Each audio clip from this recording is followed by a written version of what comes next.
আসসালামু আলাইকুম প্রিয় দর্শক। সামাজিক যোগাযোগ মাধ্যম ফেসবুকের যে নিউজ ফিড, এই নিউজ ফিডে এই মুহূর্তে কমেন্টস, পাল্টা কমেন্টসে যে নিউজটি সবচেয়ে বেশি সমালোচিত হয়েছে, আলোচিত এবং সমালোচিত হয়েছে, সে বিষয়ে আপনাদেরকে কিছু কমেন্টস আপনাদের সামনে উপস্থাপন করছি।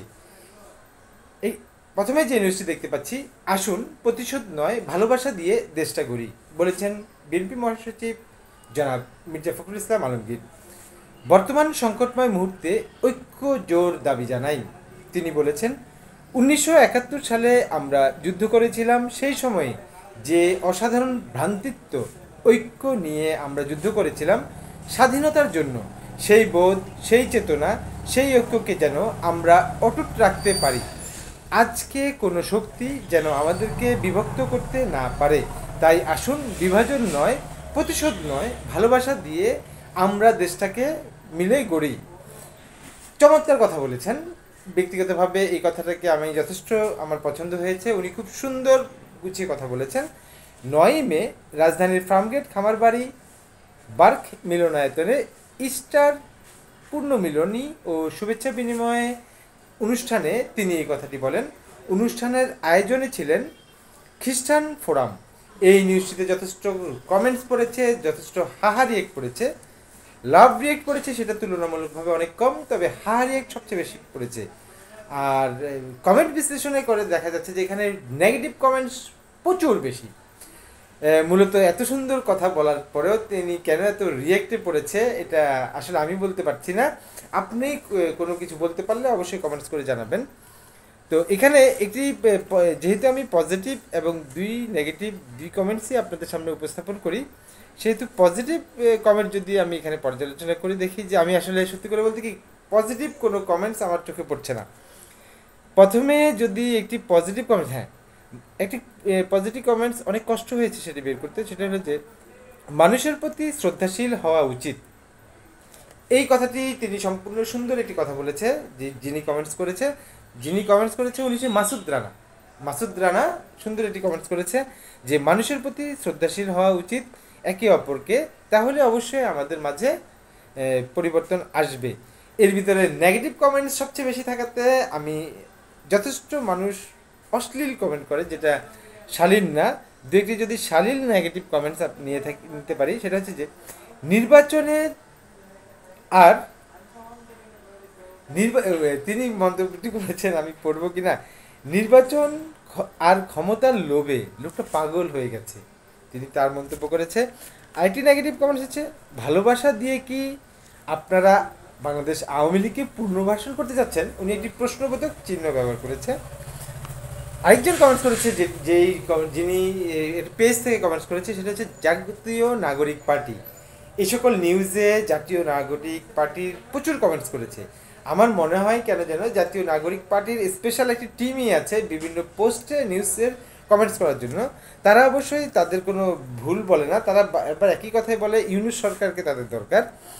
জাতীয় নাগরিক পার্টি ফেসবুক পেজ থেকে একটি কমেন্টস করেছে, ইনশাআল্লাহ বিএনপি ছাড়া যেমন আমরা জুলাই হয়েছে, ঠিক তেমনি বিএনপি ছাড়া আওয়ামী লীগকে আমরা নিষিদ্ধ করব।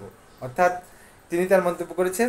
এখন এখানে পাল্টা একটি রিকমেন্ড করেছে একজন, যিনি রিকমেন্ড করেছে তিনি হচ্ছে যে তাজ নামে একজন রিকমেন্ড করেছে, আপনারা যারা 75 জন নিয়ে আওয়ামী লীগকে নিষিদ্ধ করতে চাচ্ছেন আর বর্তমানে এখন যমুনার সামনে আন্দোলন করছেন, আপনারা ভাড়া করে যাদেরকে এনেছেন, এখন ভাড়া করেছেন আবার জামাতকে, এখন অপেক্ষা করছেন বিএনপি কখন আসবে। ঠিক আবার আপনারাই বলেন যে আপনারা বলছেন যে বিএনপি কখন আসবে, বিএনপি আসলে আওয়ামী লীগকে নিষিদ্ধ করার জন্য মানুষ খুব খুশি হবে। অর্থাৎ এখন বিএনপিকে ডাকছেন কেন? যদি আওয়ামী লীগকে আপনারা নিষিদ্ধ করতে পারবেন, তখন বলবেন বিএনপি ছাড়াই আমরা আওয়ামী লীগকে নিষিদ্ধ করেছি। অর্থাৎ উনি যথেষ্ট মারপ্যাচ দিয়ে কথা বলেছে। ব্যক্তিগতভাবে আমি বলি, আমি নিরপেক্ষ নই, আমি কোনো রিপোর্টারও নই, আমি আনকাট এই ভিডিওটি বানাই। যেহেতু আমি ভিডিও বানানোর পরে সেটাকে এডিট করতে আমি পারি না, আনকাট বানাই, এক্ষেত্রে আমার কে অনেকেই প্রশ্ন করে, যেমন ওহিদ ইসলাম আমাকে ওদিন পরামর্শ দিয়েছে, ভাই আপনি স্ট্রেট একটি ক্যামেরা ব্যবহার করবেন, আপনার ক্যামেরার মানটা আর একটু ভালো হইতে হবে। আরেকজন আমাকে বলেছে, ভাই আপনি যে অ্যাঙ্গেলে কথা বলেন সেটা, এখন মূলত আমি আসলে এগুলো পারি না, সেই জন্য দুঃখিত। আর আমাকে যারা পরামর্শ দিয়েছেন, ওনারা সরাসরি পরামর্শ দিয়েছে, আমি তাদেরকে ধন্যবাদ জানাই এবং শুভেচ্ছা জানাই। সেটা হচ্ছে যে এই কমেন্টস, পাল্টা কমেন্টসে আমি সত্যি আসলে বিভিন্ন মানুষের কাছে বিভিন্ন প্রশংসা শুনি, কিন্তু কমেন্টসে আমাকে সবাই রিয়েক্ট দেখায়, নেগেটিভ শালীন কথা বলে না।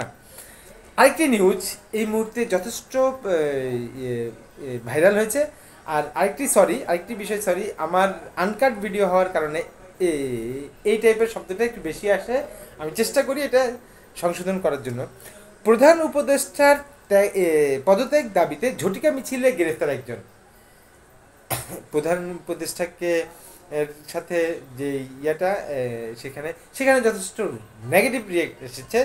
শালীন না হওয়াতে আমি সেই নিউজটি নিচ্ছি না। আরেকটি নিউজ যথেষ্ট আলোচিত সমালোচিত হয়েছে, কমেন্টসে প্রচুর হাহা রিয়েক্ট করেছে, সেটা হচ্ছে যে বাংলাদেশের 4টি টেলিভিশন ইউটিউব চ্যানেল বন্ধ করে দিয়েছে ভারত।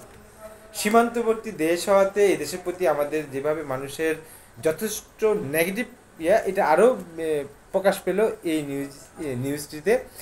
ফ্যাক্ট চেক সংস্থা Dismislab, Jamuna TV, Jugantor TV, Bangla vision TV, Mohona টিভির সকল চ্যানেল তাদের ইউটিউব থেকে বন্ধ করে দিয়েছে। এটাতে যথেষ্ট হাহারি পড়েছে, যথেষ্ট নেগেটিভ কমেন্টস পড়েছে। শালীন না হওয়াতে আমি কমেন্টস নিতে পারি না, একটি কমেন্টস নেওয়া যায়, এই কমেন্টসে অনেক পড়েছে। সেটা হচ্ছে যে এখনই সময় ভারতের সব টিভি বন্ধ করা দেওয়া হোক, আপাতত এটাই।